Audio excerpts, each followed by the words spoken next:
Alhamdulillahirabbil alamin. Sungguh indah sejarah-sejarahnya Bunda ini. Ini kita sapa Kang Mas saya Bunda dari Ya, Banda Aceh. Kang Yusri, silakan ya, Kang Yusri. Pak. Assalamualaikum para jamaah sekalian. Waalaikumsalam. Waalaikumsalam Kang Mas. Alhamdulillah saya malam ini juga bisa hadir kembali bersilaturahmi dengan rekan-rekan, sahabat-sahabat uripnya Allah. Kalau saya masuk di uripnya Allah itu pada saat Pak Yai datang ke Banda Aceh, tiba-tiba Allah memperjumpakan kami sehingga malam kedua dari kami pertemuan, saya juga didoa sama Pak Yai. Alhamdulillah dengan mengikut ini kegaduhan jiwa itu terobati. Iya Pak, betul Pak. Kemudian dengan kesibukan dalam usaha, sekarang usaha jadi bermakna. Iya. Tahu mana yang dituju. Iya. Kalau dulu kan seolah-olah itu ngumpulkan harta itu segala-galanya. Iya, Tapi betul. harta bukan apa tidak masuk ke dalam ibadahnya kita. Ya, jadi masih ngaku diri yang berbuat semua. Harta kita, barang kita, tubuh kita, kita lupa bahwa itu. Iya, pengakuannya kuat ya Pak ya. Hanya pinjaman semata. Alhamdulillah, kalau saya itu berpikir kan dalam hidup ini memang suka saya bagi-bagi neraka itu sering saya bilang ada 7 itu. Kalau surga ada 8, otomatis surga lebih lebar ya. 8 dia ya. Kalau neraka hanya dapat 7. Nah, neraka yang pertama, yang paling besar neraka jahanam adalah takut tadi. Takut mati, takut pada Tuhan, takut pada semua, takut miskin, takut lapar. Itulah neraka yang paling besar. Udah kita rasakan ya Pak sama-sama ya. Kemudian neraka yang kelima itu adalah mengeluh, merasa kurang sempurna, merasa kurang ganteng, merasa kurang kaya. Itu juga kita dalam neraka. Kemudian neraka yang ketiga itu adalah neraka ragu-ragu dalam berbuat. Itu juga tersiksa bagi kita. Kemudian neraka yang pertama, neraka yang paling kecil adalah diam, hidup tak bermakna. Hati diam, vakum, nggak ada apa-apa. Itulah neraka yang pertama. Neraka yang paling kecil kita jumpai. Tidur aja di rumah, makan, tidur, itu dalam neraka. Malah berangkat ke tempat tidur pun kita masuk ke neraka. Jangan dekatkan lambungmu dengan tempat tidurmu, kan itu dasarnya. Namun semua itu kalau kita keluar dari neraka ya pasti di surga dong. Sekarang 2 pilihan, surga atau neraka. Senang apa susah? Sakit apa enak? Siang apa malam? Tinggal pilihan kita sendiri. Jadi enjoy saja dengan pilihan itu ya Pak ya. Iya. Kan Allah juga yang milih, bukan kita.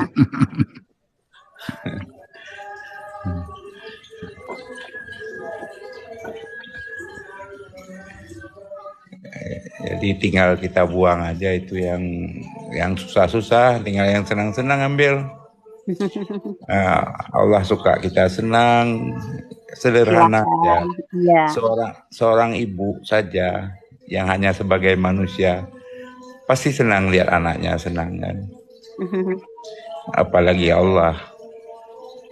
Cukup senang lihat hambanya, ciptaannya itu senang. Nggak ada Allah siksa ciptaannya itu. Tuh kalau ada bohong itu kan. Saya sementara nggak percaya bahwa Allah siksa kita. Kita pecat aja Allah itu, kalau nggak nyiksa kita ya siapa mau percaya. Karena Allah baik, semua orang, semua makhluk itu percaya kepada Allah. Gitu Ibu, dilanjut, saya ikut dengar lagi. Alhamdulillahirrabbilalamin. Jadi manusia sebenarnya terbebas dari faksa wal mungkar. Sebenarnya manusia terbebas dari perbuatan keji dan mungkar bila saja manusianya mengenal diri manusianya yang hanya makhluk yang tidak berdaya apa-apa. Akan tetapi bila manusianya masih belum menyadari bahwa dirinya makhluk yang tidak bisa apa-apa, maka manusianya akan menjadi kholik sebagai pencipta apa-apa, sebagai pencipta siapa-siapa, seolah-olah semuanya bisa dikerjakan oleh manusianya. Ya itulah fahsya wal mungkar itu, perbuatan keji dan mungkar. Untuk membersihkan perbuatan keji dan mungkar, ya kembalilah kepada kemakhlukanmu, maka nyatalah sang kholik. Kembalikan cahaya ilahi yang selama ini kita akui sebagai cahaya kita. Itulah yang dimaksud nurun ala nur, cahaya di atas cahaya. Ketika cahaya manusia kita haturkan kembali kepada cahaya uripe Allah, maka kita akan terbebas dari fahsya wal mungkar, alias enjoy saja. Monggo dilanjut Kang Mas. Mau.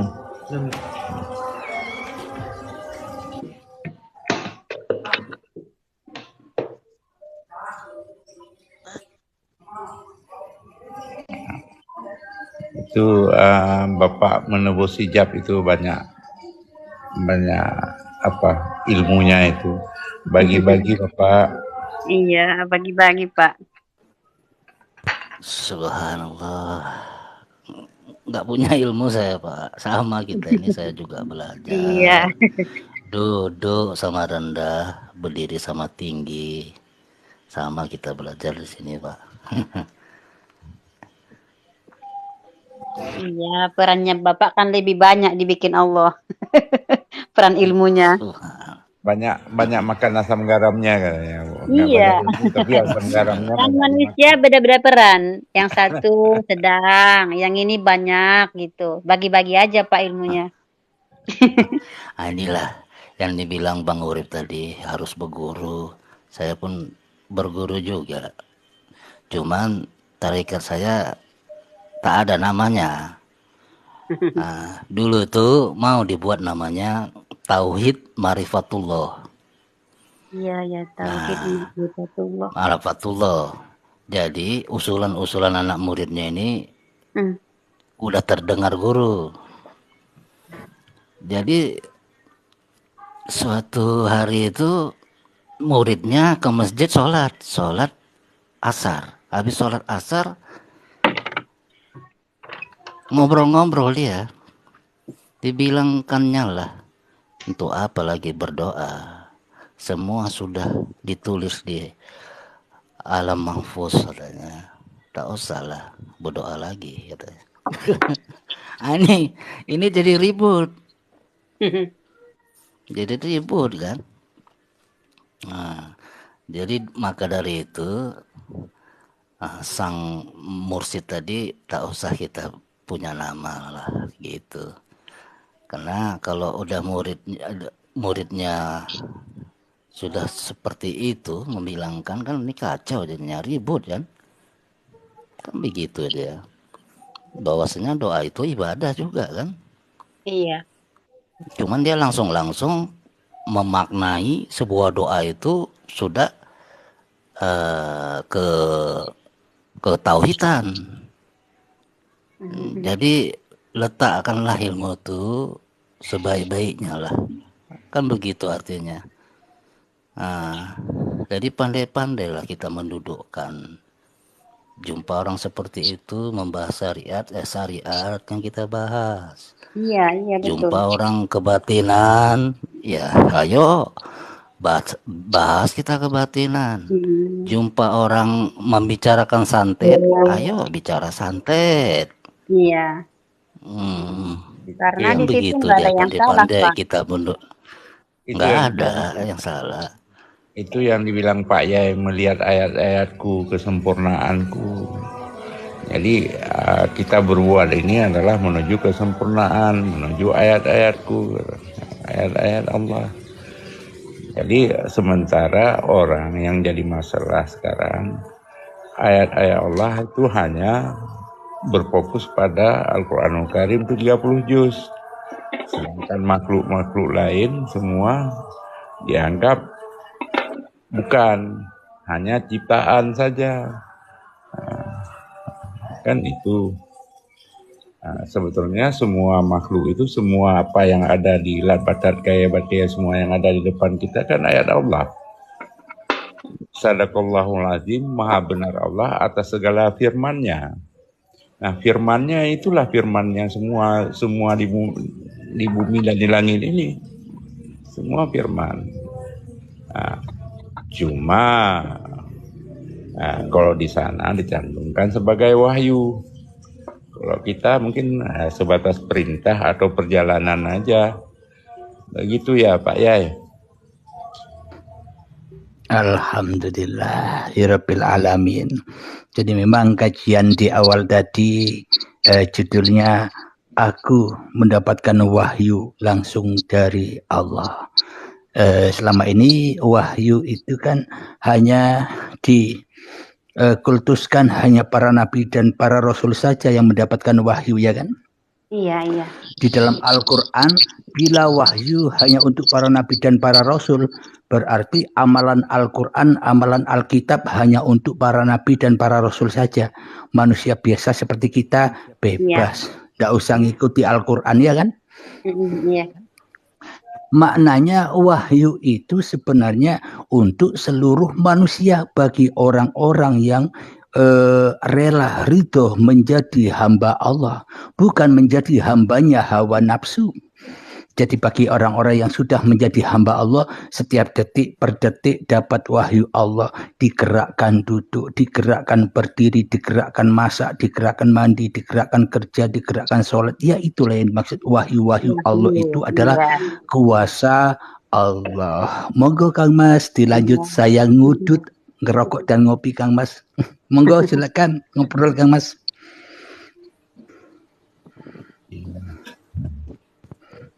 Amin. Alhamdulillah Pak Yai. Tambah lama kita dengar, tambah sejuk rasanya hati ini kan. Ibu ya, Mujasmin ya, tambah banyak kita dengar, tambah sejuk hati ini kan malam-malam ini. Iya, betul Pak, iya.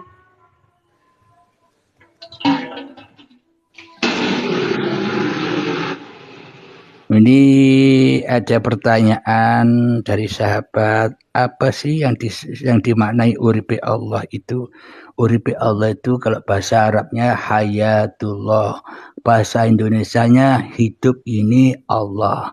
Karena manusia tidak punya hidup, karena dengan Allah lah manusia hidup, dengan Allah lah manusia terwujud. Kenapa manusia disebut tak punya hidup? Bila manusia punya hidup, maka manusia tak akan pernah mati. Maka Nabi Adam sampai sekarang masih berjubel di dunia, karena manusianya masing-masing punya hidup. Nah, itulah tanda bukti bahwa manusia tidak punya hidup, maka dia dimatikan oleh Allah. Itulah yang disebut hidup ini hanya Allah. Bagi manusia yang menyadari bahwa hidup ini Allah, maka wahyu Allah akan selalu dan selalu diterimanya di dalam hatinya. Iya enggak Kang Yus? Iya. Itu kan pada via malaikat masing-masing yang bersama kita itu. 10 malaikat yang selalu bersama kita, selalu memberikan perintah dan perjalanan itu sendiri Pak Yai. Sepertinya seperti itu. Jadi sementara ini dahulunya sibuk kita cari-cari malaikat ini wajahnya kayak mana, malaikat ini kayak mana. Ternyata beliau bersama kita semua.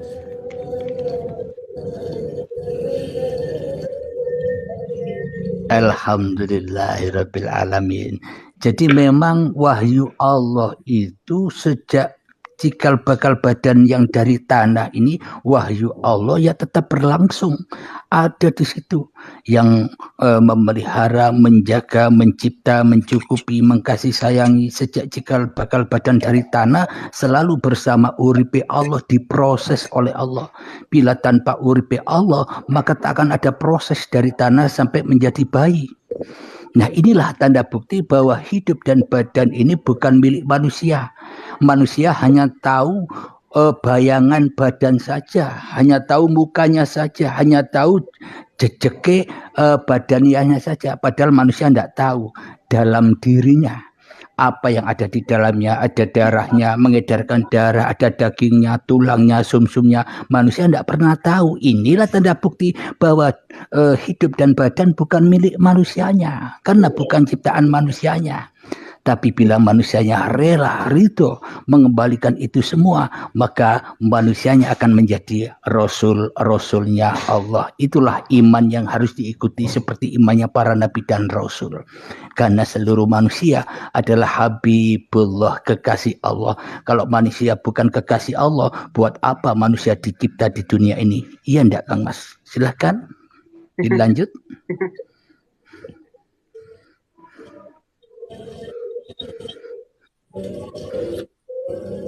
Kang Mas menemu jiwa, monggo silahkan.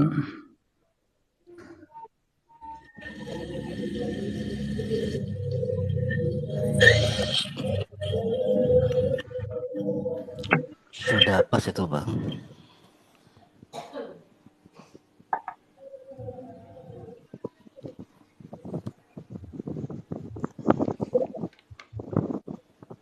Kang Mas menembus hijab dari kota mana, Kang Mas? Saya Iya, Kang Mas. di kota Tebung, Bang. Tembung Medan. Tembung Medan, Bang Yus. Ya, saya kemarin baru ke Medan, tanggal berapa ya Pak? Ya, kalau nggak salah 3 hari yang lalu ya. Saya ada di Medan. Ya, 3 hari yang lalu. Ini kebetulan Kang Yusri ini ketua perhotelan se-Indonesia ya, Kang Yus? Enggak lah, bukan ketua. Sebanda Aceh. Sebanda Aceh. Oh.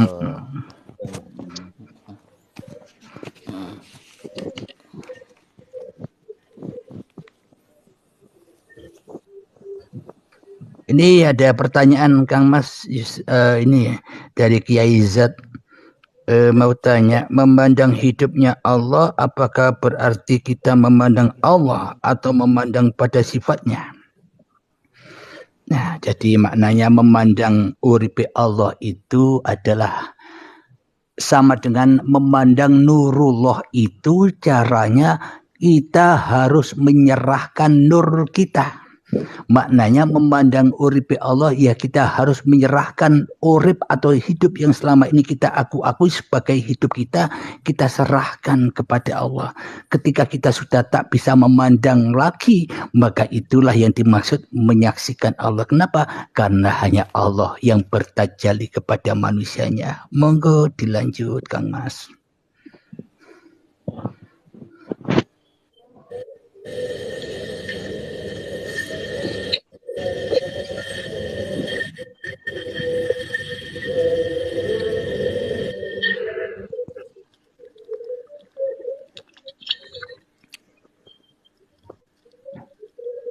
Alhamdulillahirrabbilalamin. Memang Anda semua berangkat dari orang awam. Semuanya orang awam. Toh nanti ya dipahamkan oleh Allah. Yang terpenting jangan putus asa, ngaji terus, jangan putus asa. Biarpun sekarang belum paham, ya teruslah mengaji terus, jangan putus asa dan jangan menilai-nilai orang lain. Yang penting kita pandai-pandai menilai diri kita. Maknanya ku anfusakum, selamatkanlah dirimu wa ahlikum naro, dan keluargamu dari api neraka. Bila kita pandai-pandai menilai diri kita, maka kita tak akan bisa menilai orang lain lagi. Bila kita sudah tak bisa menilai orang lain lagi, berarti kita sudah tenggelam di dalam lillah. Kemanapun kau hadapkan wajahmu, ya disitulah aku. Monggo dilanjut, Kang Mas.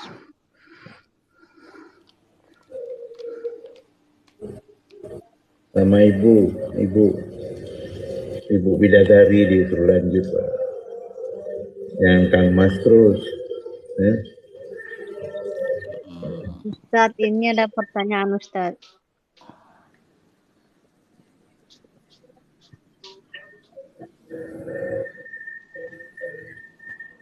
Ya, pertanyaannya apa, Bunda?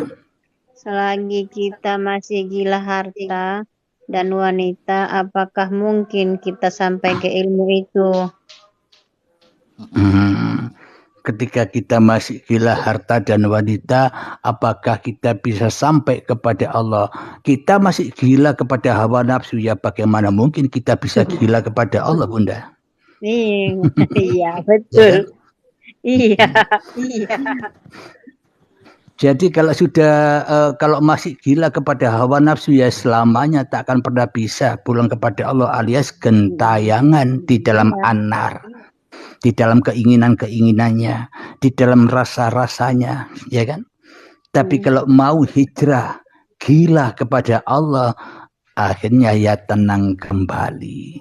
Jadi kalau sudah tenggelam di dalam Allah, ya bebas Allah menggerakkan atau menjadikan manusianya yang bagaimana, bebas Allah berperan, ya kan? Asalkan manusianya sudah gila loh ya, sudah gila kepada Allah loh ya, maknanya sudah tak tahu dirinya lagi, yang ada hanya Allah. Bukan begitu, Kang Mas Yusri? Betul, Ustaz. Kang Mas.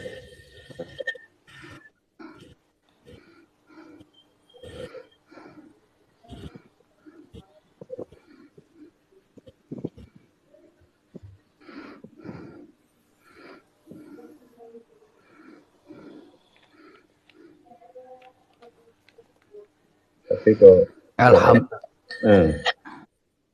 terus ya Kang Mas. Alhamdulillahirabbil alamin. Seolah-olah selama ini yang punya rasa-rasa hanyalah manusia, rasa manis, pahit, masam dan sebagainya. Dan seolah-olah hanya manusianya yang punya keinginan, ingin kaya, ingin mendapatkan apa yang diinginkan, seolah-olah manusianya yang memiliki itu semua. Berarti kalau hanya manusianya yang berkuasa atas manusianya, berarti Allahnya kan tidak berarti, orang kanggu, ya tidak Bunda? Iya. Jadi iya, Tuhannya kan jadi makmum. Akhirnya Tuhannya kan pengangguran. Buat apa mentuhankan Tuhan yang pengangguran, ya kan? Jadi kalau manusia memang benar-benar sudah kembali kepada Tuhannya, maka manusia itu akan tahu bahwa yang merasa-rasakan itu siapa. Manusia akan menyadari bahwa yang punya keinginan-keinginan itu siapa. Kalau manusianya sudah tenggelam di dalam lilahnya, maka manusianya enjoy, wahai apapun yang diperankan Tuhannya, ya kan, Bunda? Iya. Dikasih suka, kasih senang, biarkan aja. Iya, itulah yang dimaksud manusianya ketika sudah mengikuti bimbingan baiat alias ketemu dengan kiamat kubronya, maka manusianya enjoy saja menyaksikan kodok dan kodarnya Allah. Selama ini kan kodok dan kodarnya masih diakui kodok dan kodarnya manusia, sehingga manusia kebakaran di dalamnya, ya kan? Iya. Seolah-olah aku iya, Bunda. Kadang kan manusia itu perasaan dia itu kalau udah jumpa sama Tuhannya, perasaan dia itu nggak punya siksaan lagi, sakit gitu kan. Contoh kan, aku udah kenal Tuhan, aku udah senang katanya. Terus setiap hari pengen dia itu ya senang-senang aja. Masa kalau udah Mm-mm. jumpa sama Tuhan dia nggak menerima kesusahan, kesedihan, dia pengen senang-senang aja. Berarti dia belum jumpa Tuhannya kalau dia gituin. Mm-mm. Jadi kalau memang Nabi Ayub itu masih dikasih penyakit yang begitu parahnya, berarti Nabi Ayub itu bukan nabi, ya kan? Iya. Gini Pak Jadi Yai. memang beda di perasaan dan rasanya beda. Jadi Nabi Ayub itu berhubung ia Nabi dan Rasulnya Allah selalu dikuasai Allah. Ia rela ridho dengan keadaan Iya. kodok dan kodarnya Allah. Sehingga sakitnya tidak membuatnya sakit. Dan dengan sakitnya maka muncullah hikmah-hikmah yang indah di dalam sakitnya itu. Karena ia sudah beriman kepada Tuhannya, ya kan Bunda? Iya. Sedikit mau nanya Ayo Pak. dilanjutkan. Sedikit Iya, mau iya, nanya. Kang. Sementara kita dicipta oleh Allah kan untuk penyambung atau memancarkan cahaya kepada makhluk-makhluk yang lain. Memancarkan cahaya itulah disebut ibadah. Kan? Jadi kita artinya bukan cari uang, ya memang yang kita cari itu adalah perbuatan ibadah itu sendiri, Pak, ya kan? Perbuatan ibadah. Sementara kita hidup itu kan bergerak. Hidup itu salah satu adalah bergerak. Bergerak dalam arti hidup yang bermakna, hidup yang bersinar, hidup yang bisa kasih makan orang, hidup bisa kasih menghidupi orang lain atau mencukupi orang lain. Kan itu nawa itu kita. Demikian memang semuanya adalah dari Allah semata, bukan dari kita kan. Namun titipan Allah itu ada pada kita. Titipan Allah itu ada pada kita. Ya balik ke nawa itu kita sendiri. Untuk apa? Kan? Nah, berarti kan hidup ini salah satu dari kita juga untuk mencari surga atau kesenangan, senang atau enjoy. Nah, enjoy itu, kesenangan itu bisa kita dapat pada saat kita bisa memberi kepada makhluk yang lain. Ya, baik makanan ya roh, makanan semua makanan yang akan kita pancarkan kepada makhluk. Seperti itu. Gimana Pak Yai maksudnya?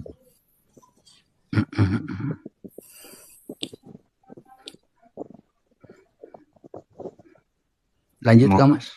Mohon petunjuk itu apa yang saya ngomong tadi. Mungkin ada keliru di mana diluruskan kan? Iya.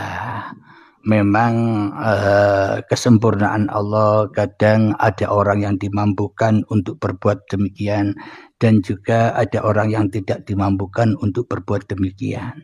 Jadi dimanapun kita diletakkan, yang terpenting enjoy saja. Kenapa? Karena bukan kita yang berkuasa atas semua keadaan itu. Begitu Kang Mas.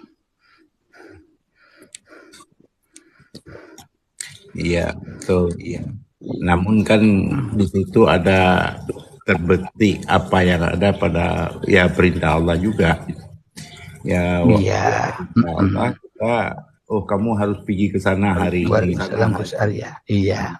Kamu harus buka TikTok malam ini, kan itu dia ceritanya. Iya. Tidak ada yang tidak diperintah Allah. Kamu harus buka. Dia perintah pun, tapi bisa dibolak-baliknya hatinya itu sendiri. Kan semua wahyu ilahi di dalam setiap diri manusia. Iya, contohlah hari ini kita mau minum ini. Ini dijawab oleh Bu Yasmin, Kang Mas. Moga-moga saya masih ngopi, silakan. Apa Ustadz? Dilanjut. Gini, ibaratnya Bapak Yusril ya, kita kan punya niat saya mau ke situ, contohnya mau ke pasar gitu ya, Pak. Nah, tiba-tiba bolak-balik lagi kan karena hatinya yang punya hati kan uripe Allah sendiri. Dibolaknya lagi nggak ke pasar. Akhirnya ke tempat lain gitu. Memang niatnya tadi mau ke pasar. Tapi kan kadang-kadang kita sadar senyum-senyum sendiri. Oh, ini kan hatinya dia, dibolakkannya sendiri ke yang lain lagi tujuannya. Iya. Artinya itu juga nggak percaya diri berarti nggak percaya Allah kan, itu ceritanya. Iya. Nggak percaya diri berarti nggak percaya Allah. Maksudnya percayanya gini, Pak. Karena dia hati manusia itu kan Allah juga yang membolak-balikannya. Makanya bukan nggak percaya dirinya. Dia utus itu bisa dibolak-balikannya, ngikut-ikut aja kita udah. Iya. Dibolak-balikannya silahkan, ke sana lagi silahkan gitu maksud saya. Ya, amin. Dilanjut Pak ya. Saya lagi ini udah dihidang Indomie ini. Mantap itu makan malam ya. Jadi kebayang waktu saat makan di rumahnya Kang Yus ini.